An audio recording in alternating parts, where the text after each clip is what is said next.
Welcome, everyone, to AEW Unrestricted, the official podcast of All Elite Wrestling. I, Aubrey Edwards, referee, game developer, podcast host, am here with the great and wonderful Tony Schiavone. How you doing, Tony? Old man and gimmick on this end. How you doing, Aubrey? There you go. I'm doing great. You know why I'm doing great? Yes, I do. Yeah, I mean, it's a rhetorical question. I was going to go into it anyway. We've got Anthony Bowens here today. Hey, what's up, buddy? What's up, Aubrey? Schiavone, how you guys doing? Doing great, man. Doing great. So Bowens is one of my favorite people. And I think the first time like you were doing a dark match, I'm like, hi, I love you. I love everything you're doing in the wrestling community.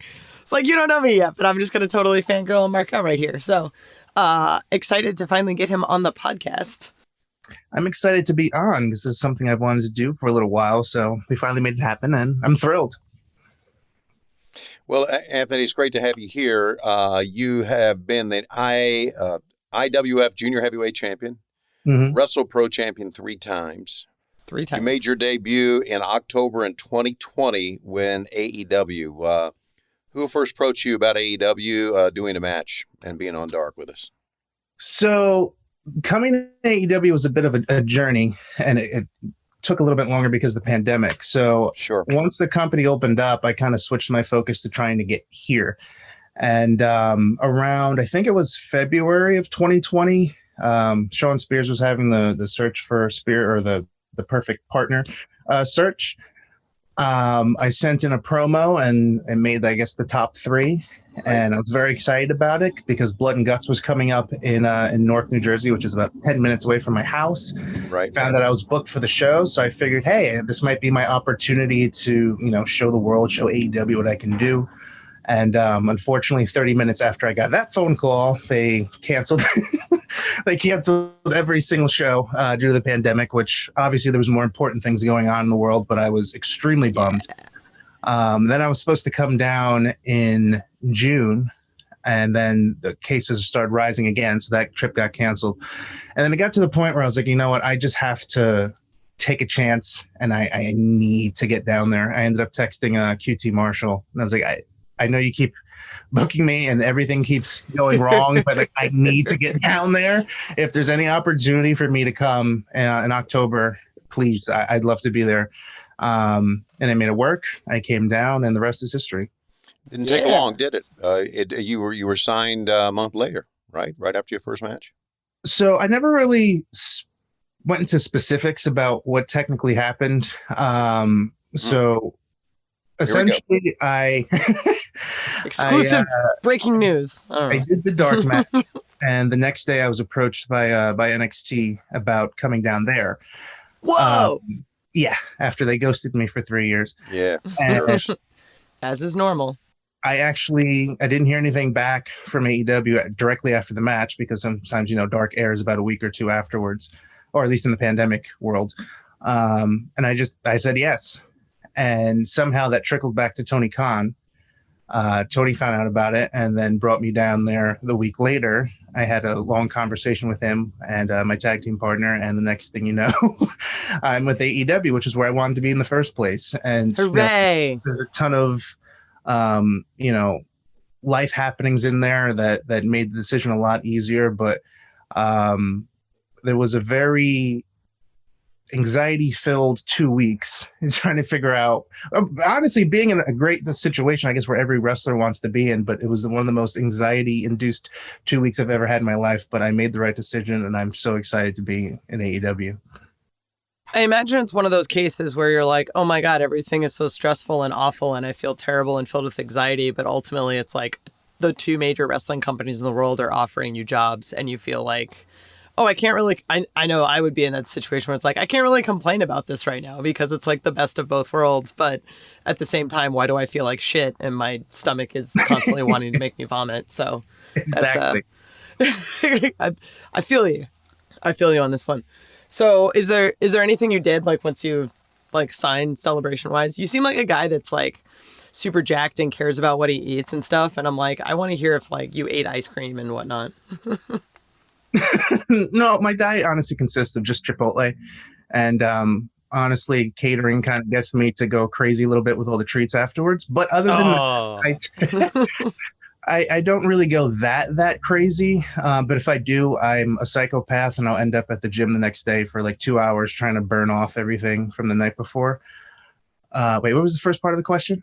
If you did anything to celebrate. Oh, did I do anything to celebrate? No, because, I spent most of my 20s trying to make my dream come true. Meanwhile, everybody else was, creating, getting savings accounts and Roth IRAs and all the big boy stuff. And I was like, I figured this first year I need to put away and catch up on all the stuff that I needed to do as like, a mature adult. And, eventually at some point I'm going to make my big smart purchase. I don't know what it is yet, but I'll figure it out. We're talking with Anthony Bowens, of course, of the Acclaimed, one half of the tag team. And Anthony, well, we have some very, very good coaches and agents in the back, as you know. One in particular that you love working with on your match?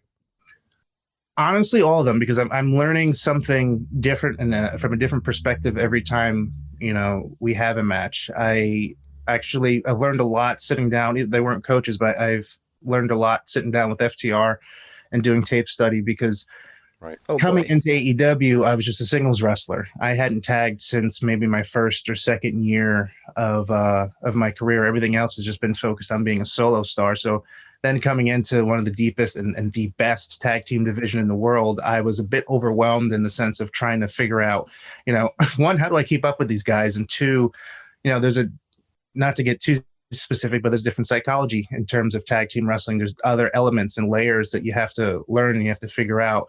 And I figure one of the best tag teams to do that with, to learn from, is FTR. And I'm always just I try to pick up something new each week that I can implement and focus on until it kind of becomes muscle memory. And, I got to thank FTR. I got to thank a lot of coaches, Jerry Lynn. Cabana's always very helpful. I love working with Billy Gunn. Christopher Daniels, everybody, honestly. Yeah, we're real lucky and spoiled with the amount of experience in coaches backstage. Yeah, I feel like everywhere you turn, there's just years and years and years of experience. You can just ask anybody and get an incredible answer. Right. You come out from the back and all of a sudden Mark Henry's there, like just talking to you about like, hey, have you thought about this? And I'm like, oh God, I was not ready for this kind of stuff. So I think it's been said that like it was Tony's idea to kind of put you and Max together for the Acclaimed. Mm-hmm.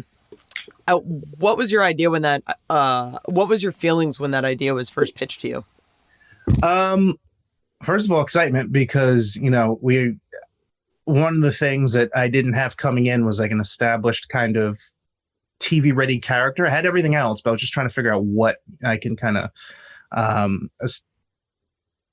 dive into character wise, and having a name and having somewhat of a vision was, I guess, helpful for me in the sense that I get to create and mold something into the way I would see fit. And honestly, we didn't have like a direct direction. We just knew that, hey, you guys are going to be called the Acclaimed. It's going to be this tag team, you and Max Caster. And I think the original vision of it was, Caster's this acclaimed rapper, and I am this critically acclaimed sports entertainer because, I do more than just pro wrestling. I'm a YouTuber. I'm a fitness model. I'm a commercial actor. I host things. I do a little bit of everything. So we were trying to go that route. But honestly, the entrances tend to obviously are focused more on the insults and the rap. So there hasn't really been too much of a development on my end in terms of like who I am. And I'm still really excited to start establishing that on AEW television. But that's like kind of what the basics or the crux of what the Acclaimed or what we're aiming for. Anthony, you sat down with Paul White a few months ago. Of course, Paul's one of the great guys, as you know, in this sport. And you discussed the importance of representing LGBTQ plus community as an openly gay professional wrestler. Now, we're going to get to some fan questions later, but want to bring up a few here as we talk about this specific part of your journey. Jamie Prestigio, one on Twitter, wants to know, what gave you the confidence to come out?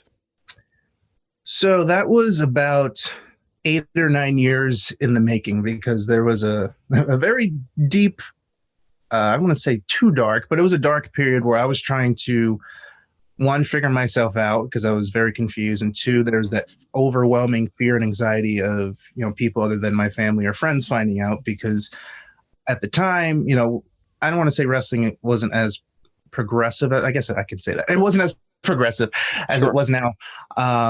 And there was this fear of, hey, like, if I do come out, how does this affect my career going forward? Am I going to have to start defending myself in the ring? Are fans going to turn on me? Like, will I have a career if I ever say something? So I kept it just to my close circle of friends and my family.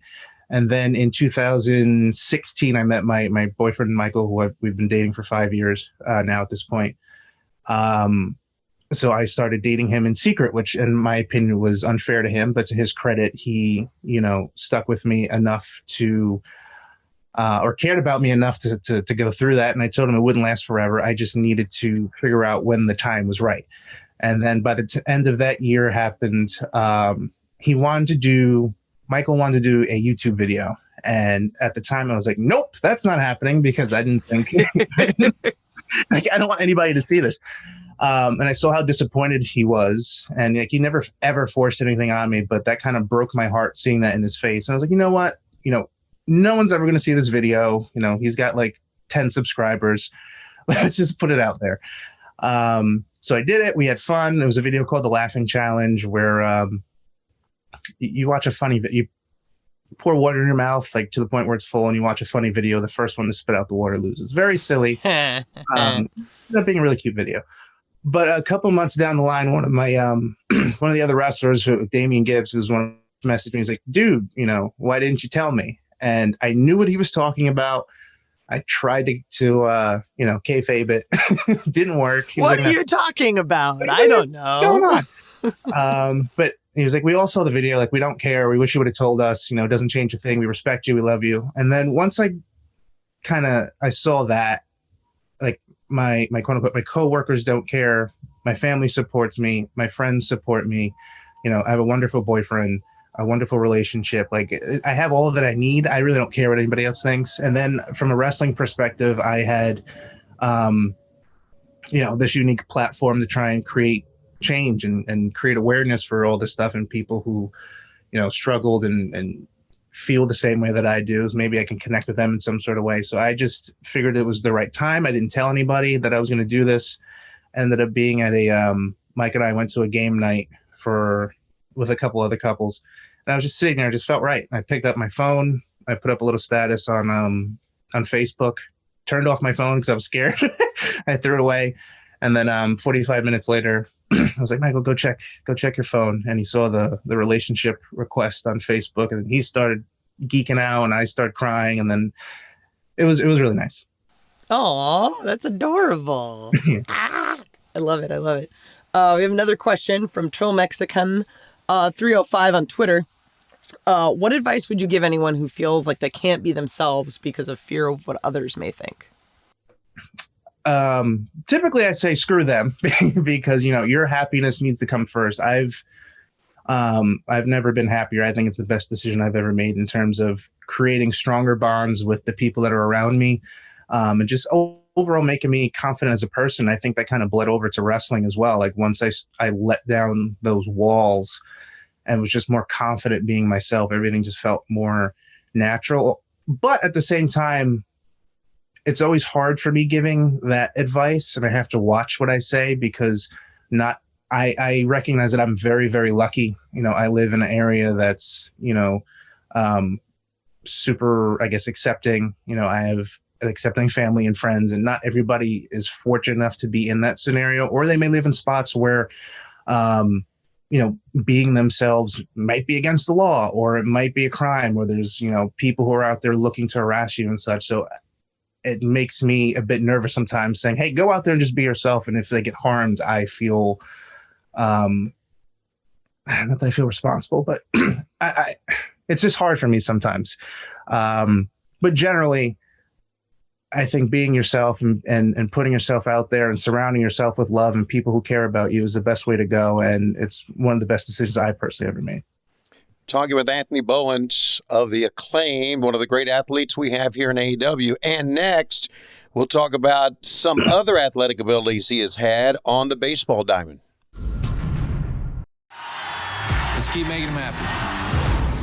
Hey, how are you? I'm very hungover. I'm gonna go throw up and pass out.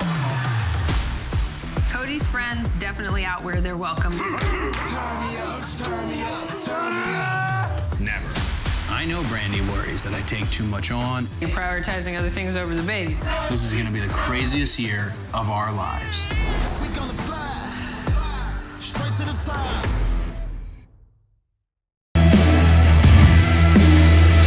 It's AEW Unrestricted with Tony and Aubrey talking with Anthony Bowens of the Acclaimed. And Anthony, we mentioned just a few moments ago that baseball was a big part of your life before getting into wrestling. Talk about your years as being a baseball player. Yeah, so I played baseball for 11 years before professional wrestling. Little League through college. I played Division I for 2 years at Seton Hall University. Things got a little crazy over there, and I transferred out to Montclair State University, which is Division III. I played another 2 years there. Kind of sad because I transferred out and the whole situation changed at Seton Hall. They overhauled their coaching staff and they won the Big East tournament, which is what I was dying to do. I wanted that championship ring. No. So a little rough. My friends still get on me to this day about that. But yeah, I played college baseball for 4 years, and then I ended up developing some tendonitis in my elbow, and also just wasn't fun anymore. Kind of felt like I was just playing to please these coaches who just all they wanted to do was win, as opposed to like develop players and help them continue to love the game and move on to a professional level. Sure. So I was playing in pain. I wasn't having fun. And I didn't want to be in pain anymore, so I somehow decided to become a pro wrestler. Just a different kind of pain. Just a different kind of pain. Sure. Let me do a follow-up to this, Aubrey. When you decided, or when you were playing college baseball, did it ever enter your mind, I'm just going to go and maybe try to sign with the team and get into the minors? That was something that I was thinking of doing, but again, at that point, I was in so much pain with my elbow that it just baseball wasn't fun anymore. I just equated pain and just being miserable, and it wasn't the same feel and love that I had when I first started. And I knew I had to replace it with something. Mm-hmm. And after being on, playing for 11 years, and college baseball is crazy, so you're on the baseball field for 6 hours at a time sometimes. Right. Not having that anymore was driving me insane. Like I would try and fill that time with, I'd go to the gym, but that'd only take like an hour and a half. I'm like, well, how do I kill these next 4 hours? So I was desperately trying to find something, that I can connect with.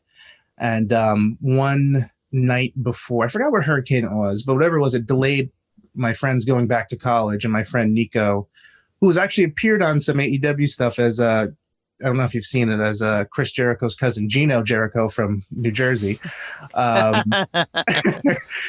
He, in one of our Acclaimed music videos, he was like, let's make a wrestling video. And we created this thing where he was the Bulge, where he talked like the Macho Man and had socks stuffed in his lower region. Nether regions. And they called me the Black Mamba for some reason. I can't remember. And we just had this weird... It was kind of similar to, if you've ever seen the match Kenny Omega had in Japan, where he wrestled around the house and outside into the yard and into the water. It was kind of like that, but more like, I guess, goofy. And it kind of caught on locally. And we made a little YouTube series out of it, which will never, ever see the light of day. I'm never putting it up again. And, the feedback I was getting was like, you kind of look like a pro wrestler. Like, have you ever thought about doing it? And that was kind of like the first seed that was planted about jumping into it, because I was a little bit bigger at the time from lifting and with baseball. And I was going to go, it developed to the point where I was going to go up to Lance Storm School, or I was going to head down to Florida somewhere, but that wasn't like financially viable. And randomly one day, WWE was in the area, and a bunch of the guys usually lift at the gym that I go to. And I was running around taking pictures with people. And the last person that I met was Santino Marella. And as I was walking away from taking a photo with him, he was like, hey, like you're pretty big. Have you ever thought about becoming a pro wrestler? And I was like, oh, yeah. He pulled out his phone. He gave me the number to Pat Buck, who's my trainer and also owner of Creative Pro New Jersey, and co-owner with Brian Myers of Creative Pro New York. And a week later, I was training.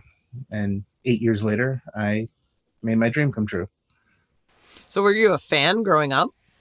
Yes, I was a big fan. First memory was the vignettes for the Sting Hogan Starrcade 97 match. I was just absolutely going insane as a kid trying to figure out how to watch that. So it was equally as cool when I was standing backstage and happened to turn around and see Sting walking by when he debuted and almost, fell over. Right. You and everyone else. Yeah. But that was kind of like my first memory of pro wrestling, was watching those vignettes of him like walking in the warehouse and it was raining. And I just thought it was so cool. Your wrestling debut was April of 2013 at your hometown. What do you remember about that day and that match in Nutley, New Jersey? So actually, that was my third match. My first was in January of 2013. It was a battle royal thing. That particular match was my first singles match and my third match in my career, and it was very important to me because I think that was the only match that my grandmother got to see me watch before she passed. So that one meant a lot, and my friends there, and it was kind of like a. Oh, I was starting to tear up. It was nice to have her there. It was nice to have my family there, and it was kind of the first time like my friends got to see me, really move forward towards this pipe dream, I guess, in other people's minds. Right. Because there were people like, you want to be a pro wrestler? Like, what do you really want to do with your life? Like, what do you want to study in college? Yeah. I got my college degree, but I want to be a pro wrestler. So it was kind of like, hey, look, I'm doing this. And that night meant a lot to me. So you did some work with WWE in 2016. What was that experience like for you, and how did that whole thing happen? I've done a few projects with them, and the typical extra work. I don't know. Are you referencing the Authors of Pain match? Yes. That didn't go so well. There ended up being a big. I don't want to call it a botch. It was a botch. They powerbombed me, and another dude got powerbombed on top of me, which ended up landing on my face, and it knocked me out. And from the video, kind of looked like I had like a small seizure in there. It was a very scary moment. And went from like, hey, this is my opportunity to, I hope I'm alive the next day.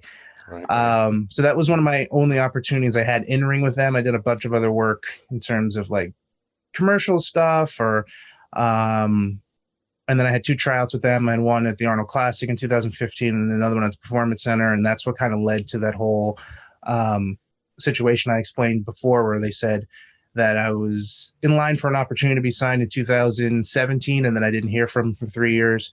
And then eventually I did right after I worked with AEW, but nothing too really extensive with them. Impact Wrestling in 2017, correct? Impact Wrestling as well. I've had a few opportunities with them.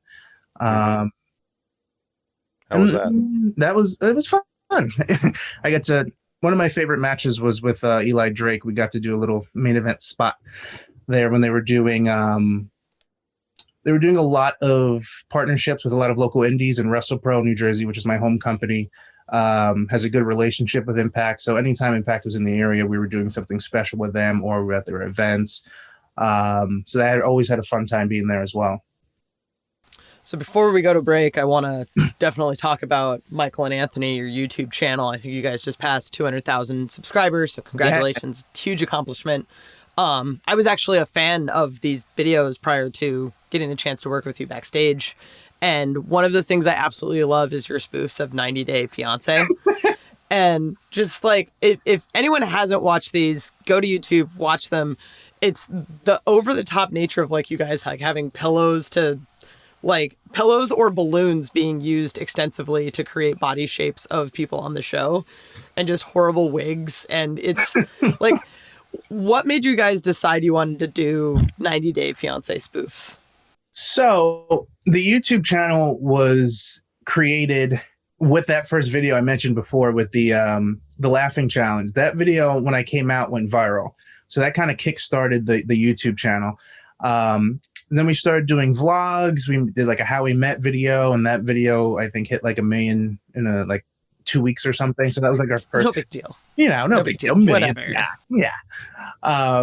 So that kind of like really boosted and kickstarted our YouTube channel. We were doing vlogs, we were doing challenges, but we couldn't really find like, you got to find like a niche sometimes on YouTube. And as the pandemic hit, we were trying to figure out what kind of content we can start producing. And the both of us are complete goofballs. We love slapstick comedy. We love like Naked Gun, the Scary Movie series, Not Another Teen Movie, like all those kind of like really hokey comedy type. Honestly, the kind of comedy that you see in like the Acclaimed music videos, it's kind of like the same vibe, which is why I think everything was so easy of a transition. Yeah. And he's like, why don't we do a parody of Love is Blind, which was like very popular at the time because everybody was indoors watching Netflix. And Michael is incredibly good at his profession, at impressions. Like he's so good. So like, okay, let's give it a try. We did it. And that was the next video. This absolutely took off. And we did like a trilogy of it, of the different couples. And we figured out that a lot of the stuff that we were doing, excuse me, in the video was just stuff that we'd be doing with each other, improvising late at night in the kitchen when we were bored. And we would always say, why are we putting this stuff on camera? Because it's so stupid that it's funny. So we just decided to do it in terms of like parodying other people. So it started with Love is Blind, and then it went to 90 Day Fiance. We've done the Kardashian fight scene. He's done Kylie. We've wrote original skits. We've done Tiger King. Right now the popular ones are James Charles. We just did Wendy Williams, which people are going crazy over. So we're just, finding different ways to be creative and be funny in the most tasteful way possible, because we always hope that these people don't hate us. Right. And it honestly, a lot of them, we've like we've had conversations with a lot of the 90 Day Fiance cast because they love it, because we're doing it in a way that's not mean. We're doing it in a way that's just kind of copying what we see and exaggerating it on the show and making it like picking out little details that like, why is that happening? Or what is that doing there? And just making it more obvious. So I think people, or the people that we're quote unquote making fun of, really appreciate it that we're doing it in a very tasteful way. And it's really cool to get their feedback and see how much the people enjoy it. And yeah, the Michael and Anthony channel is now over 200,000 subscribers, which we're really, really, really proud of. So like and subscribe if you haven't done that yet. And hopefully you enjoy our humor and our channel. You celebrated your milestone with a Popeyes mukbang. For those of us who don't know what a mukbang is, go ahead and tell us. So mukbang is basically where we don't go crazy. Typically, you're supposed to get a large amount of food and you just eat on camera and you try and finish it all and you talk. So we had a little tradition that every time we hit an extra 10,000 subscribers, we would pick a different place and we'd have a mukbang. We'd talk about it. We'd try and bond and connect with our subscribers. And in this case, we hadn't done it in a while. And we were just, honestly, we're really hungry driving home. Like, do you want Popeyes? We're like, yeah. Just grabbed Popeyes and just sat in the car and had a mukbang. I generally just order a bunch of food and eat it anyway, so I should probably start filming it, because it sounds like something that would be... It's fun, and people enjoy it for some reason. They just like people watching, eating food, and just talking to them directly to the camera. So it's fun, honestly.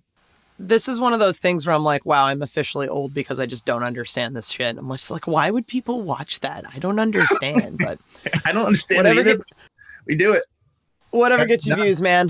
We're talking to Anthony Bowens of the Acclaimed coming up. We got lots and lots of fan questions because people love you and want to know more.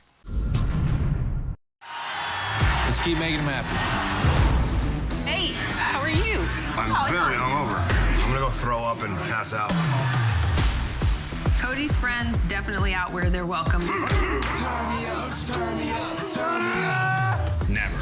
I know Brandi worries that I take too much on. You're prioritizing other things over the baby. This is gonna be the craziest year of our lives.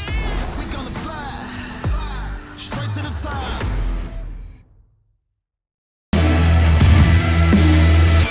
This is AEW Unrestricted. Aubrey and Tony here with the wonderful and amazing Anthony Bowens, and we are at the wonderful third section where we try and pronounce people's Twitter handles and fail miserably, or just not understand inside jokes and shit. Anyway, first question from Rai on Twitter. Are any opponents you have in other promotions that you would like to see get a chance at AEW? And if so, who? Ooh. I think I still want to focus on everyone at AEW. Wait, is he asking who I want to work or wrestle? Yeah. I still have a hit list at AEW that I need to get to. I need to get to Cody Rhodes. I need to get to Kenny Omega. I need to get to FTR. There's so many on my list that I love to get to. And then, of course, I'd love to work with my friends. I want a singles match with my boy Dante Martin. I want to fight Hook. I've been lucky enough to check off some pretty cool names early on with our 10th match together as the Acclaimed, where we main evented Dynamite with the Young Bucks for the tag titles, which to me is still absolutely insane. Chris Jericho was one of my favorites, or top 3 growing up. We got to wrestle him. We got Moxley, Pac on Elevation. So I have a pretty cool hit list so far. I'm starting to collect the action figures of everyone that I wrestle. So I like kind of putting them up on the shelf of after, all right, wrestled this guy. Didn't win, but it's cool to it's cool to have him up on the shelf. One day. Okay, we're going to go completely opposite with this one. This is from Hangman's Whiskey on Twitter. Hangman's Whiskey on Twitter. Wants to know, Anthony Bowens, what's your favorite TV show? Ooh. My favorite TV show. If you're talking all time like sitcoms, I love Three's Company. I think that's one of my favorite all time sitcoms. And it's hard for me to put my finger on one show because I kind of only watch wrestling. And anytime I'm not watching wrestling, it's usually with my boyfriend and what he needs to be watching. But in terms of, I would probably say Three's Company. It kind of shaped my humor because it also goes along with that slapstick comedy humor that I said I love so much. Love it. Got a question from Uncanny Uncle Slack. I was not a fan of the Acclaimed when you first debuted, but you and Max quickly won me over with your charisma and in-ring talent. At what point did it become clear to you that you two were going to get over as fuck with the crowd? I kind of always knew from the beginning. It's one of those wrestling fans tend to be very impatient and they just judge the first thing that they see, which I don't ever tend to look at fan feedback, but that was the only thing I was kind of I wish people would just have a little patience. We've never tagged before. We barely had matching gear the first 2 matches. How are you going to make an assumption about us within the first 2 times? As we're trying to craft who we are as people, as a tag team, as our look. I just knew at some point, once we started getting into, Castro and I putting our heads together and creating these music videos and just figuring out ways to be different, that people would start appreciating it. So I just knew it was a matter of time. And eventually, once we got crowds back, I think that showed pretty quickly. From @Petrella Roberto, where would you like to wrestle outside of the USA if you could? Japan. I love the Japanese culture. I studied it in college in preparation for hopefully one day that I'd be over there.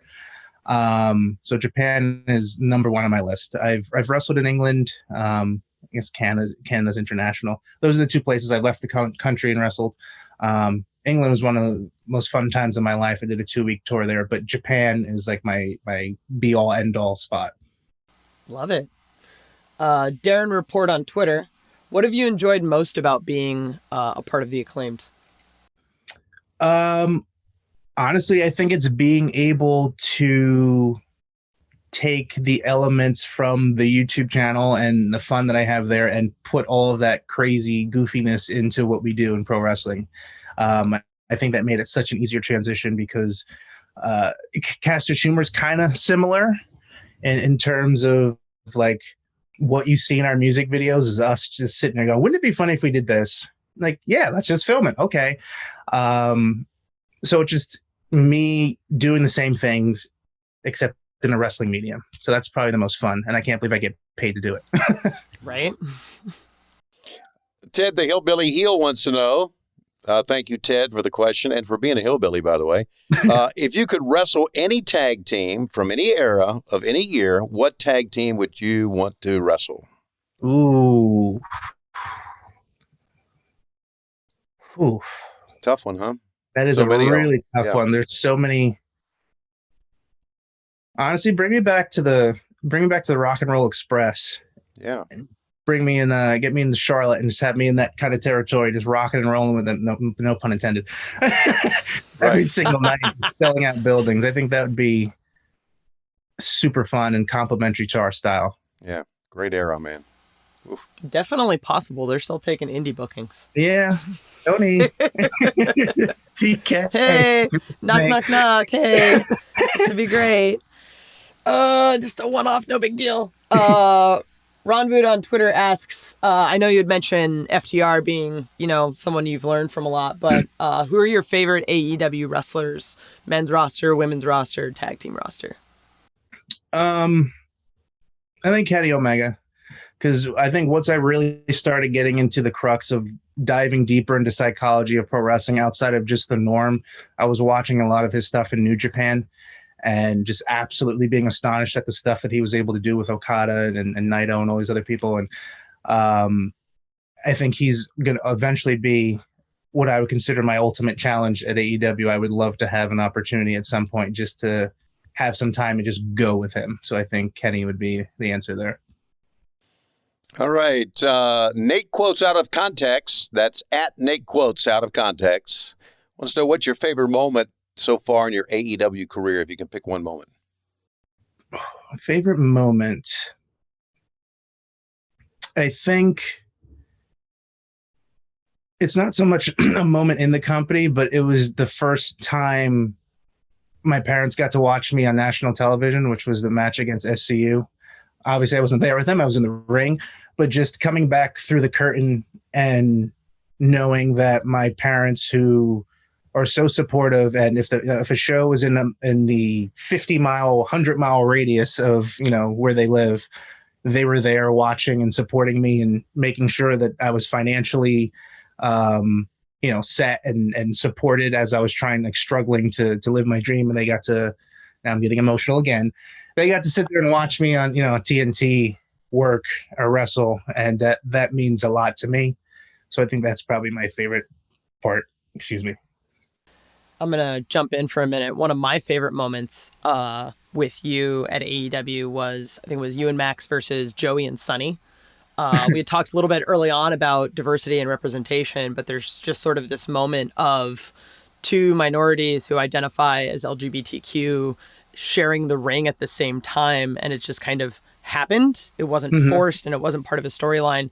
And to me, and I think I was actually reffing that match, to when you both tagged in, I'm like, oh, this is beautiful. You just kind of realize oh yeah, this is a thing that happens. And this is a thing that AEW is really good about. Let's not just force people's sexual orientation on people. Let's just make it a thing. So for you, that's one of my favorite moments. And that's something I'm really appreciative of. And what also drew me so much to coming here was that there's no, like you just said, none of it's forced. It's you go out there and you're allowed to be yourself. And I think that moment with Sonny is kind of overlooked, because I think that is a really, really important moment in the company. And for me personally, and for Sonny, we've spoken about that before. I hope we can do it again, actually. Yeah. Question from I'm a Bosch Man on Twitter. I was a fan of your YouTube channel prior to ever knowing you were a wrestler. Who is your favorite 90 Day Fiancé couple to spoof? I think it would be, there's so many good ones. I think Pedro and Chantel. Good one. Because I just loved, we had to be the parents, we had to be the sister, and we had to be Pedro and Chantel. So we had to do a ton of different costume changes and make it look like all different people. And also there's a fight scene at the end where the entire family was trying not to kill each other. And we had to somehow shoot that in his garage and be 6 people at once and cut and edit to make it look like we weren't all in the same frame. And I think, as unprofessional as it looked, I think it came off really great. And it was so much fun to do. And it was the only time I've gotten to dress up as a woman character. I'd love to try and do that and test to see if I can be as good as Michael, because he can kind of transform into any woman. It's insane. It's absolutely insane. Do that. Okay, back at it again. Back at it again on Twitter. Wants to know, anyone at AEW talk baseball with you? If so, who? I talk baseball sometimes with Alex Marvez. I'd love to find some more baseball fans because sometimes with Taz, I'll bust his balls on the Mets. On the Mets, yeah. Yeah. But I'm a huge San Francisco Giants fan. I used to go to a new stadium every single year with my dad, so I'd love to kind of hit some new places, when we're on the road, if the situation calls for it, and have some people come along with me. So, Tony, Aubrey, for baseball fans, if you want to go check out a game. Well, I worked for the Braves for 11 years. So, yeah. I haven't been to the new stadium yet. Yeah, it's pretty cool. Yeah. It really is. It's pretty cool. Well, highly recommend, if you want someone to talk baseball with, hit up Bryce Remsburg. Yeah. Yeah, he's a Phillies fan. He's a Phillies fan, so he's another knucklehead like Taz. Well, my dad's a Phillies fan, so we can connect with that. There you go. You just be like, hey, so what do you feel about this shitty team that always loses, that has, I don't know, a beautiful field that they play in, and that's the only reason people go to the games. Oh. Well, go Giants. We're in first place. Yeah. We've got a question from Donut Shop on Twitter, @DonutShop.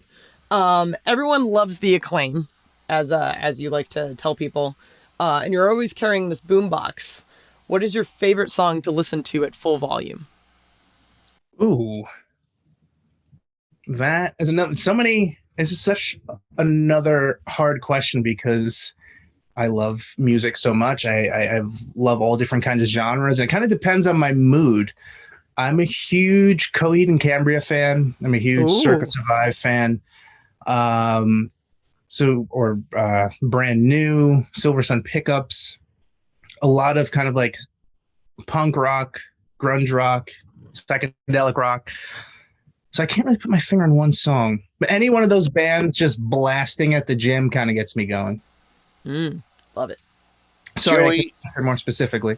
That's okay. No, that's fine.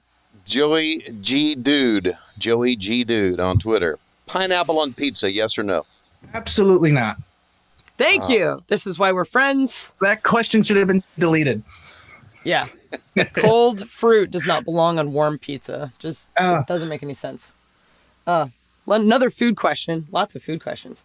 America Moist Wanted. Ugh. Terrible name.